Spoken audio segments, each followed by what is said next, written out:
Hello，大家好。最近咧都有好多朋友咧同我傾，話覺得自己個伴侶咧變咗唔同咗。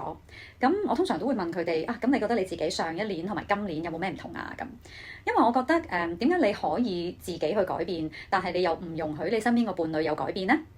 咁跟住佢就會問我，咁係咪佢變嘅話，我又要跟住變啊？或者咁佢變，我係咪都需要變啊？咁其實我覺得呢一個唔應該係一個問題，因為你應該要接受其他人有改變，而唔係因為人哋有改變而你想改變。其實長久嘅關係咧，一定係互相一定要包容同埋忍耐嘅。有時你以為你自己喺度忍緊人，但係其實可能你嘅另一半都喺度忍緊你嘅。我覺得最完美嘅控制就係唔控制。我覺得時間係會為你解釋一切。你唔需要喺佢發言之前去提出問題，因為有一日佢會俾你同埋俾全世界一個好好嘅解釋。你要習慣提醒自己去接受一切唔好嘅事物，面對佢、接受佢、處理佢同埋放低佢。我覺得咁樣先至係人生真正嘅真理。希望大家都每日可以開心快樂。